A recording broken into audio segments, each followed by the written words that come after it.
이름 없는 소명. 박태주 단편소설.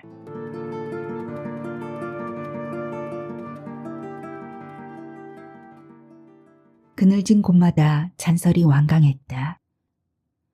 마치 오랜 시간 밟혀 단단해진 낡은 계보처럼 쉽게 녹아내리지 않는 굳건함이었다. 잘 가꾼 소나무는 긴밤의 눈을 차마 내동댕이 치지 못한 채 버겁게 피어 있었다. 실버 요양원은 리조트를 닮은 매끄러운 얼굴을 하고 있었다.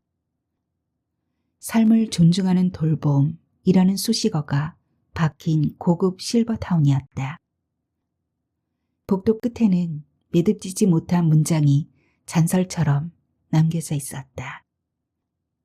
아직은 이름 지어지지 않은 채 그러나 분명한 존재감으로 숨쉬는 소명처럼. 나는 그 매끄러운 풍경 너머로 할아버지가 입버릇처럼 말하던 올람 직후의 판자촌 교회를 떠올려 보았다. 가마니를 깔아둔 바닥에서 흙먼지를 마시며 기도하던 신실한 숨소리는 이제 중앙제어 시스템이 관리하는 쾌적한 공기 속에 완전히 휘발되어 있었다. 아이러니하게도 나는 그런 인위적인 공기와 대학병원 연계시설의 존재에서 더 큰 안도감을 느꼈다. 2인실 품격 있는 방, 창가 쪽에 할아버지와 할머니가 햇빛을 쬐고 계셨다. 피난 시절 판자촌 교회를 세워 근대화 물결을 타고 부흥의 정점을 온몸으로 경험한 기도의 세대였던 할아버지. 그리고 그 후광을 입어 어느새 유리 외벽을 가진 도심의 대형 교회 담임 목사가 된 아버지. 그 화려한 유전자의 시작이 흙바닥이었다는 사실은 오히려 이곳의 대리석 바닥을 더 차갑게 체감하게 했다. 사람들이 말하는 준비된 축복은 어쩌면 판잣집의 가난을 지우기 위해 쌓아올린 견고한 성벽일지도 몰랐다. 사람들은 나를 3대 승계자라며 수군거렸다. 그 말들에는 축복과 예언, 은근한 염려가 층층이 쌓여 있었다. 신학대학에 입학할 때까지만 해도 나는 내게 도착할 예정이었던 그 축복을 거절하지 않았다. 할아버지는 최첨단 휠체어에 앉아 계셨다. 한때 가난한 피란민들을 품던 할아버지의 투박한 손마디는 이제 호텔식 간병 서비스를 받는 노 신사의 그것처럼 깨끗하게 관리되어 있었다. 판자촌 교회의 썩은 석가래를 맨손으로 받쳐 들었다던 그 어깨는 리조텔의 안락한 햇살 아래서 소리 없이 잦아들고 있었다. 신앙의 야성을 자본의 품격으로 맞바꾼 가문의 역사가 할아버지의 주름진 얼굴 위에 기묘하게 겹쳐 보였다. 그럼에도 그의 눈빛만큼은 맑았다. 맑은 눈빛의 할아버지와 달리 할머니의 상태는 위태로웠다. 육체는 왜소해졌고 의식은 흐릿해져 겨우 기도의 리듬을 붙들고 있을 뿐이었다. 나는 부모님보다 자주 이곳을 찾았다. 살아가기 위한 습관만 흉터처럼 남은 공간에서 나는 노부부의 기억을 대리 집행하는 사람처럼 굴어야 했다. 할아버지는 내 손등 위에 마른 손을 얹으며 말했다. 집에 있는 내 서가를 정리하고 싶구나. 그 많은 책을 기증이라도 하시게요? 기증할 곳이 마땅치 않아. 네가 그 책들을 헌책방에 조금씩 내다 팔아서 새 책으로 교환해 오렴. 다만 약속 하나만 하자. 무슨 약속이죠? 새 책은 네가 먼저 읽고 나한테 주렴. 고개를 끄덕였지만 그 말이 어떤 무게로 남게 될지는 알지 못했다. 그것은 단순한 부탁이 아니라 내 내면에 심어두려는 어떤 지독한 신학적 윤리의 씨앗 같았다. 그때 간병인이 조용히 다가와 휠체어 옆에 작은 담요를 덮어주며 말했다. 어르신, 조금 뒤 프로그램 시간이 시작돼요. 이곳에서 프로그램은 언제나 기억보다 먼저 호출되는 단어였다. 그 시간이 시작되면 할아버지는 치매 치료를 받는 할머니와 강제로 분리되어야 했다. 헤어지기 싫다는 듯 휠체어 손잡이를 쥔 할머니의 손가락 마디가 하얗게 질려 있었다. 그 손길은 조심스러우면서도 필사적인 아주 오래된 습관이었다. 할아버지는 휠체어 손잡이를 잡은 채 말했다. 밀어보렴. 나는 휠체어를 밀었다. 복도가 길었다. 바퀴가 바닥의 작은 요철을 넘을 때마다 미세한 떨림이 손으로 전해졌다. 그때 할아버지가 할머니를 향해 낮은 목소리로 말을 꺼냈다.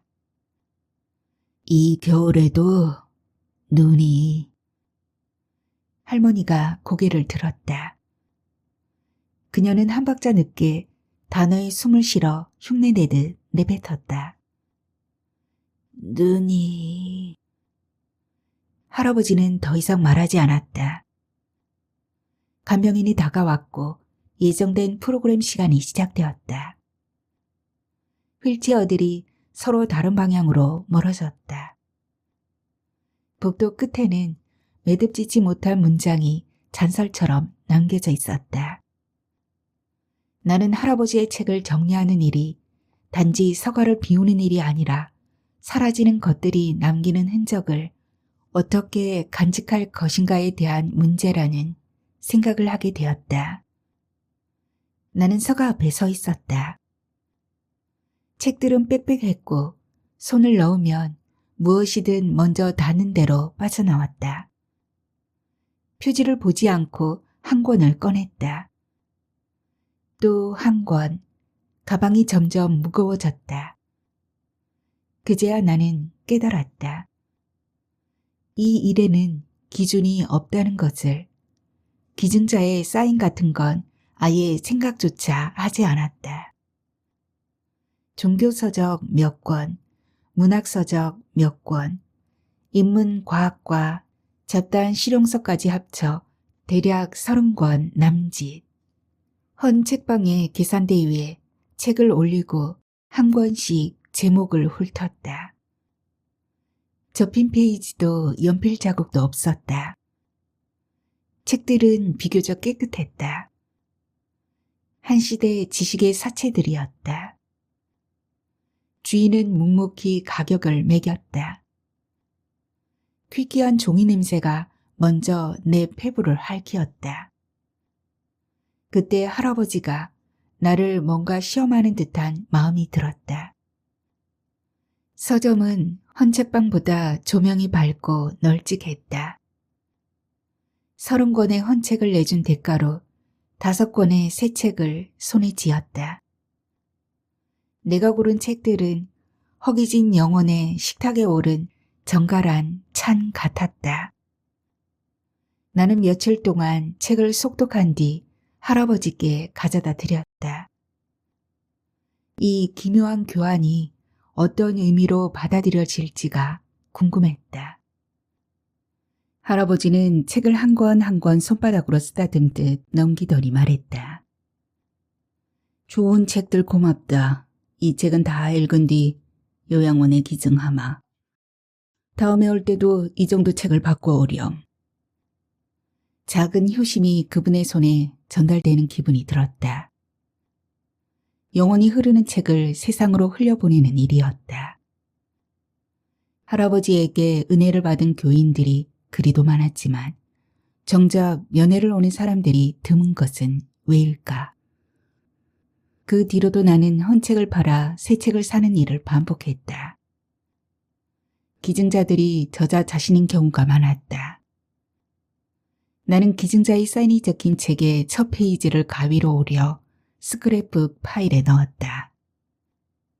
할아버지께 드릴 요량이었다. 이상하게도 나는 아직 단 한 번도 저자의 이름이 사인된 책을 받아보지 못했다. 그것은 내 앞날의 불확실성처럼 느껴졌다. 다시 헌책방에 갔을 때 주인은 나를 알아보고 말했다. 장기 거래하실 분 같네요. 책값 잘 쳐드릴게요. 헌책을 사러 온 손님이었지 내가 가져간 책더미를 뒤적였다. 나에게 필요 없는 책이 누군가에게는 귀한 자료였다. 종교도 그럴 것이었다. 나는 문득 치매에 걸린 할머니가 교회에서 아이들에게 동화책을 읽어주던 장면을 떠올렸다. 그래서 이번에는 치매 할머니에게 읽어드릴 동화책도 구입했다. 할아버지는 기증자 사인이 담긴 스크랩북 파일을 대단히 반기셨다. 너한테 이런 달란트가 있다니 고맙구나. 첫 페이지의 특정 저자 이름을 가리키며 말했다. 이 사람은 내가 젊었을 때 같이 부흥에 다니던 분이야. 지금은 돌아가셨을 거야 아마. 할아버지는 사인을 들여다보다가 하늘을 쳐다보기도 했다. 분명 할아버지에겐 새로운 일거리가 생긴 것이었다. 나는 그 곁에서 차를 따르며 이 책들이 그의 신앙을 조금씩 세상 쪽으로 열어젖히고 있다는 느낌을 받았다. 헌책을 새 책으로 바꾸는 일은 낡은 숨을 새 숨으로 바꾸는 인공호흡 같았다. 아버지는 말없이 식탁 가장자리를 손바닥으로 쓸었다. 닦을 것도 없는 자리였다. 손바닥이 한 번, 두 번 같은 궤적을 그렸다. 언제까지 이렇게 있을 거냐? 질문처럼 들렸지만 대답을 기다리는 말은 아니었다. 아버지는 말을 끝내자마자 물컵을 들었다가 다시 내려놓았다. 컵은 반쯤 비어 있었고 그가 숨을 고르는 동안 물은 한 번도 입에 닿지 않았다. 신학은 잠깐 멈춘 거지? 나의 침묵이 길어질수록 아버지의 손이 더 바빠졌다. 컵 받침을 정렬하는 아버지의 손길이 이미 가지런한 것을 다시 맞췄다. 교회는 기다려주지 않는다. 단정적인 말이었으나 나는 그 안에서 확신보다 조급함을 읽었다. 아버지가 두려워하는 것은 교회의 시간이 아니라 자신이 낡아가고 있다는 감각 같았다. 너 없으면 안 돌아간다는 말은 안 하겠다. 그는 그렇게 말하며 내가 앉아있는 쪽이 아니라 문 쪽을 보았다. 하지만 누군가는 준비를 해야 한다.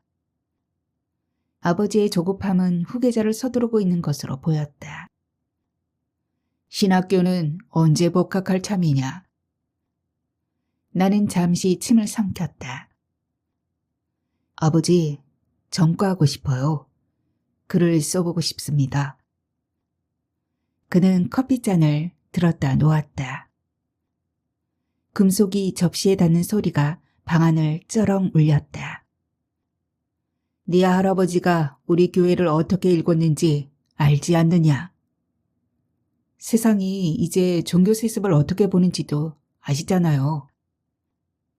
아버지의 눈썹이 미세하게 떨렸다. 세상 눈치 보며 교회를 지킬 수는 없다. 저는 목사가 되지 않아도 신실한 신앙인이 될 수 있어요. 평신도로 살고 싶습니다. 아버지는 한참 동안 나를 응시하다가 나직이 뱉었다. 할아버지께서 하시면 다시는 너에게 책 심부름을 시키지 않으실 게다. 다시 생각해봐라. 협박이라 하기엔 너무 고요한, 그래서 더 완강한 선고였다. 나는 대답하지 못했다. 대신 전혀 다른 풍경이 떠올랐다. 전방부대 군종병 시절 영내 작은 예배실. 나는 제대 후 진로를 걱정하며 기도하고 있었다. 각 대신 곁으로 장병의 시간을 함께 건너는 군종 목사가 나의 고민을 들어주었다. 믿음은 계보로 전해지지 않지. 고난만 전해질 뿐. 그는 신학을 깊게 공부한 사랑이 넘치는 군인이었다. 그는 밤마다 미세한 음성으로 예수님이 찾아오신다며 십자가의 길을 설파했다. 성장 위주로 커온 한국교회의 난맥상을 알아야 해. 이단이 설치도록 기득권 세력들은 그동안 무얼 했는지. 종교가 정치와 유착하면서 정작 소수자 혐오 앞에서는 입을 닫아버리는 이유는 뭘까? 그는 계급을 가리지 않고 누구보다 먼저 병영 내 청소에 앞장섰다. 어느 날 그는 땀에 젖은 얼굴을 닦으며 자신이 쓰던 손때 묻은 낡은 빗자루를 내게 건넸다. 그가 건넨 손때 묻은 낡은 빗자루를 맞잡았을 때 내 손바닥에 전해진 투박한 감촉은 아버지가 말하던 성배의 온기보다 훨씬 현실적이었다. 나는 그것이 그가 말한 의의 흐름이라는 것을 체험했다. 비판보다는 대화를, 구호보다는 솔선을 택한 그의 삶에서 나는 처음으로 신앙을 하나의 살아있는 숨결로 느꼈다. 세상이 정의하는 거창한 이름보다 때로는 심층에서 솟아오르는 투박한 진실이 소명의 숨결이었다. 누구나 쉬이 흔들리고 자기 자신에게조차 솔직하지 못한 존재로 살아간다는 사실에 공감했다. 아버지의 경직된 목소리가 다시 내 앞에 날아왔다. 책임을 회피한다고 길이 열리는 건 아니다. 선택의 여지를 제거하는 말로 들렸다. 아버지는 내 말을 끝까지 듣지 않았다.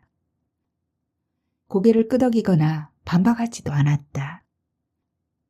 그는 서랍을 열어 서류 몇 장을 꺼냈고 다시 가지런히 맞춰 넣었다. 네가 무엇을 고민하는지는 잘 안다. 건설 현장 아르바이트도 이제 그만하고 산티아고 성지순례길 여행이나 다녀오렴. 신학생들의 로망인 유럽. 그것도 성지순례 여행을 선물로 주겠다는 뜻이었다. 나는 아무런 대답을 하지 않았다. 그날 이후 나는 신학을 떠난 것이 아니라 이미 다른 방식으로 신앙을 배우고 있었다. 아버지는 다시 성경을 펼쳤고 설교를 했다. 그 순간 나는 낮은 곳의 영성보다는 아버지가 목사이기 이전에 한 집안의 후계자라는 사실을 또렷이 보았다. 밤잠을 설친 나는 할아버지의 서가에서 꺼내온 순전한 기독교를 펼쳤다. 할아버지의 손때 묻은 책에서는 오래된 지배 냄새가 났다. 지성과 영성이 만나는 지적인 설교문 같은 그 문장들을 읽어내려가며 나는 할아버지가 왜 이 책을 내게 읽으라 했는지 그 의중을 더듬었다. 나는 습관처럼 헌 책방으로 향했다. 할아버지의 치매는 정도가 심해갔고 할아버지는 책 읽기에 몰두하시면서 기력이 좀 쇠잔되는 느낌이 들었다. 주일 예배가 끝난 뒤였다. 사람들은 아직 자리를 뜨지 않았고 로비에는 설교의 여운보다 인사말이 더 많이 남아 있었다. 아버지는 단상 아래에서 몇 사람과 짧게 이야기를 나누고 있었다. 웃음은 없었지만 표정은 안정돼 있었다. 목사님, 아드님 다시 학교 들어간다면서요. 후계자 걱정은 이제 끝났네요. 누군가가 가볍게 던진 말이었다. 확인처럼 들렸고 축하처럼도 들렸다. 아버지는 그 말에 고개를 끄덕이며 말했다. 때가 되면 돌아와야죠. 나는 그 자리에 서 있었다. 예배당을 나설 때까지 아무도 내게 묻지 않았다. 집으로 돌아와 아버지를 마주했을 때 그는 이미 알고 있다는 얼굴이었다. 오늘 교인들 이야기 들었지? 그는 확인하지 않았다. 통보했다. 제가 말한 적은 없어요. 말하지 않아도 되는 것들이 있다. 그는 성경을 덮었다. 덮는 방식이 설교를 끝낼 때와 같았다.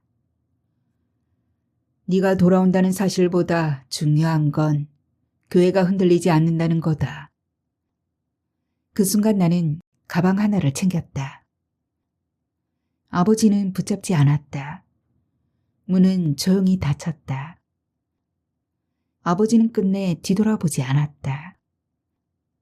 나는 전방 부대에 있던 K 군종 목사를 찾아갔다. 군종병 시절 몇 번 사적인 대화를 나눈 것이 전부인 사람이었다. 전부인 사람이었다. 집에서 나왔다며? 그는 사택문을 열어주었다. 여기서 지내도 된다. 사택은 단출했다. 침대 하나, 책상 하나, 접이식 의자 몇 개, 탁자 위에는 십자가 목걸이와 낡은 성경이 나란히 놓여 있었다. 배가 고프면 먹고 졸리면 자라. 그는 더 말하지 않았다. 나는 그곳에서 며칠을 지냈다. 아침에는 기상 나팔 소리가 들렸고 낮에는 연병장 먼지가 창틈으로 들어왔다. 그는 성경을 읽으라고 말했다. 처음부터 끝까지. 중간에서 멈추지 말고. 그는 해외 선교 이야기를 했다. 계획은 없고 기도만 있다고 했다. 나는 불신 가정에서 태어났어. 그는 말했다. 목사가 된 뒤로 집에는 거의 가지 않는다. 밤이 되면 그는 먼저 불을 껐다. 기도 소리는 들리지 않았다. 나는 묻지 않았다. 그도 묻지 않았다. 며칠 뒤 할아버지에게서 전화가 왔다. 요양원이었다. 나는 전화를 끊고 가방을 챙겼다. 그는 문 앞까지 배웅하지 않았다. 도망치지 말고. 그가 말했다. 머무를 수 있으면 그건 아직 너의 자리다. 나는 대답하지 않았다. 문을 나섰다. 밖은 생각보다 차가웠다. 버스 정류장에는 사람이 없었고 노선표의 글씨는 일부 지워져 있었다. 나는 요양원 방향으로 가는 버스를 탔다. 버스 안에서 창문은 자주 김이 섰다. 나는 손바닥으로 그것을 닦았다가 다시 흐려지는 것을 그대로 두었다. 더 이상 전화는 울리지 않았다. 요양원에 도착했을 때 병실의 불은 절반만 켜져 있었다. 낮과 밤의 경계가 무너진 시간이었다. 창밖에는 눈인지 비인지 분간할 수 없는 것들이 낙하하고 있었다. 세상 모든 이름표를 벗어던진 영혼의 흐름처럼 유리창에 맺힌 물방울들이 그 불분명한 궤적을 증명하고 있었다. 할머니는 그 흐릿한 풍경 속에 누워 있었다. 숨을 들이마시는데 시간이 걸렸고 내쉴 때도 생각보다 길었다. 그 사이사이에 지나온 생의 길이가 끼어 있는 것 같았다. 간호사가 나를 보고 고개를 끄덕였다. 조금 전부터 숨이 고르지 않아요. 남겨진 시간은 유해처럼 고요했다. 할아버지는 휠체어에 앉아 있었다. 무릎 위에 얹은 두 손은 움직이지 않았고 시선은 할머니의 얼굴에서 벗어나지 않았다. 나는 병실 한쪽에서 서성댔다. 손을 어디에 두어야 할지 몰라 바지 주머니에 넣었다가 다시 꺼냈다. 숨을 크게 쉬는 것도 조심스러웠다. 할머니의 입술이 아주 미세하게 움직였다. 숨이 지나가며 남긴 흔적에 가까웠다. 할머니가 잠시 눈을 떴다 감으셨다. 할머니의 흐릿한 눈동자 속에는 더 이상 지켜야 할 교리도 전해야 할 복음도 남아있지 않았다. 비로소 할머니가 스스로 목사 사모라는 무거운 짐을 내려놓고 태초에 말쑥한 어린아이로 되돌아가고 있음을 나는 보았다. 그 순연한 백색은 간 내린 눈처럼 아무런 이름도 불리지 않은 영혼의 소명이었다. 잠시 후 할아버지가 입을 열었다. 목소리는 낮고 세밀한 기도소리 같았다. 할멈. 그는 그 한마디를 내뱉는데 생의 마지막 기력을 다 쓰는 듯 했다. 이름이 아닌 관계를 불렀다. 그것은 평생을 지탱해온 유일한 직함이었고 그 안에는 설명할 수 없는 세월이 응축되어 있었다. 그리고 그는 조용히 말을 이었다. 이 겨울에도 눈이 가득히 왔습니다. 윤동주의 시라는 것을 나는 바로 알아차렸다. 하지만 그 사실은 중요하지 않았다. 이 말은 문학이 아니라 말 대신 건네는 숨에 가까웠다. 흰 봉투에 거기까지였다. 문장은 매듭지어지지 않은 채 할머니의 얕은 숨 위로 흩어졌다. 끊긴 문장은 병실의 정적 속에 부유했고 그 끝에서 할머니의 호흡이 돌연 길게 늘어졌다. 그리고 멎었다. 흰 봉투에 담기지 못한 눈처럼 세속의 명명으로는 담을 수 없는 순수한 소명의 파편들이 그 말 속에 그리고 내 안에 끝내 완성되지 않은 채 반짝이고 있었다. 할아버지는 할머니의 얼굴에 손을 얹고 한동안 그대로 있었다. 손끝이 아주 미세하게 떨리고 있었지만 그것을 떨림이라고 부르기에는 너무 조용했다. 이제 됐다. 그가 말했다. 누구에게 하는 말인지 알 수 없었다. 할머니에게인지 자신에게인지 아니면 나에게인지. 잠시 후 간호사가 들어왔다. 절차가 시작되었다. 시계가 다시 움직였고 병실은 더 이상 이 사람의 마지막을 위해 멈춰 있지 않았다. 나는 복도로 나왔다. 복도 끝에서 발소리가 들렸다. 부모님의 것이었다. 나는 그들에게 할머니의 마지막을 설명하지 않았다. 설명할 수 있는 말이 없었다.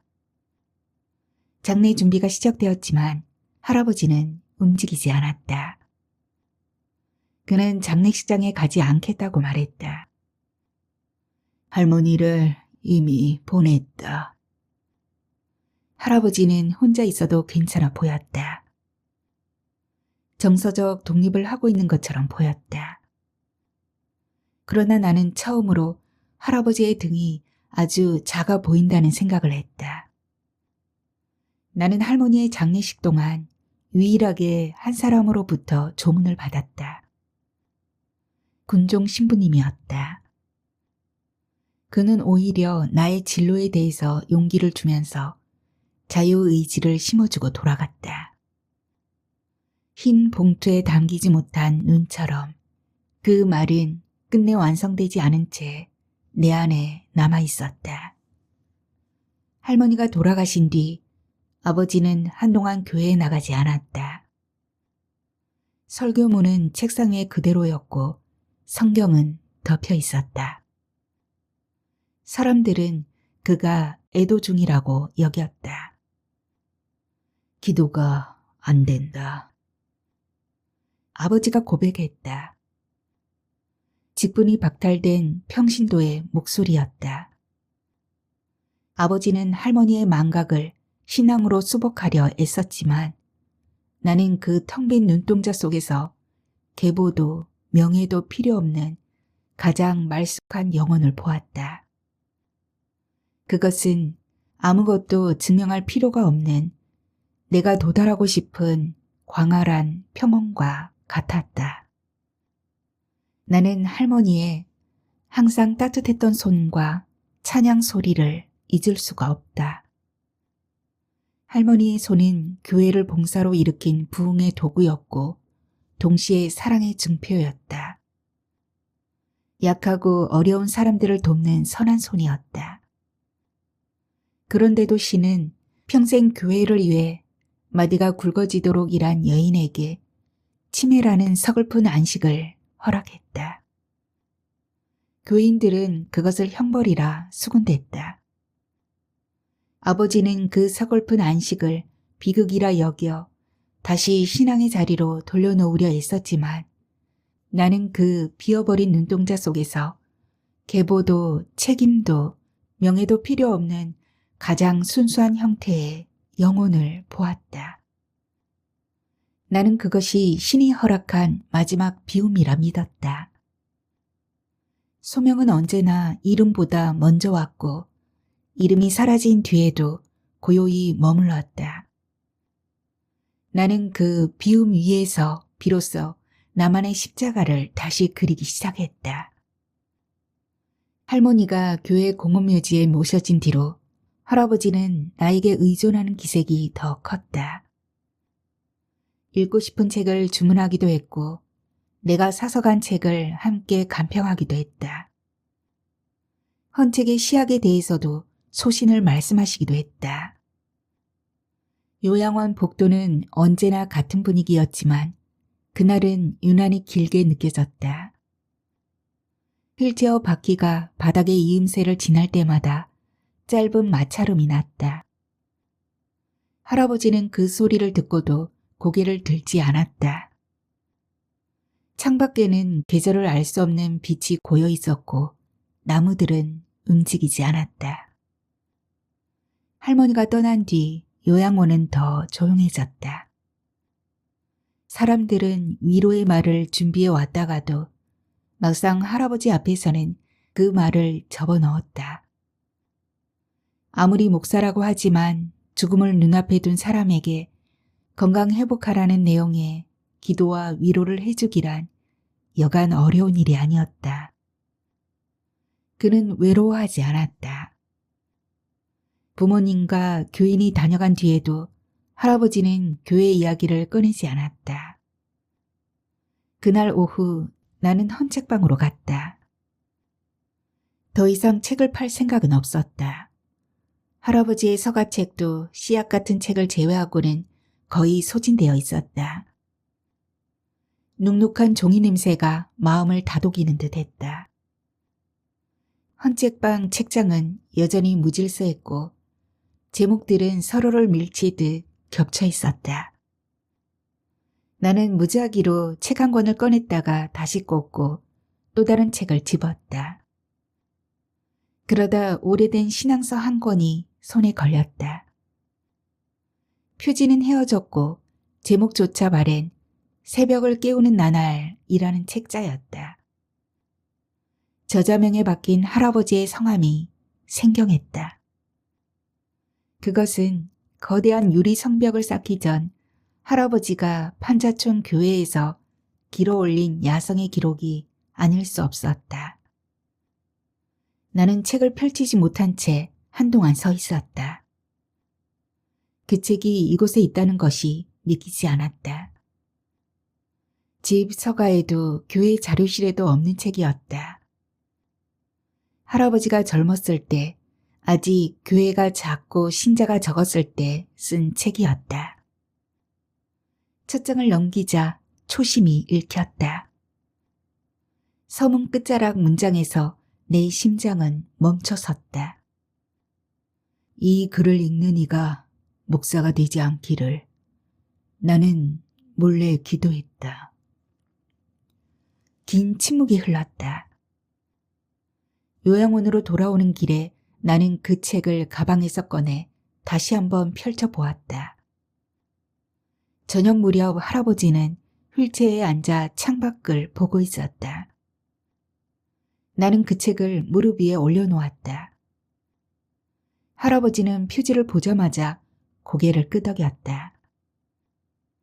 이 책을 만났구나.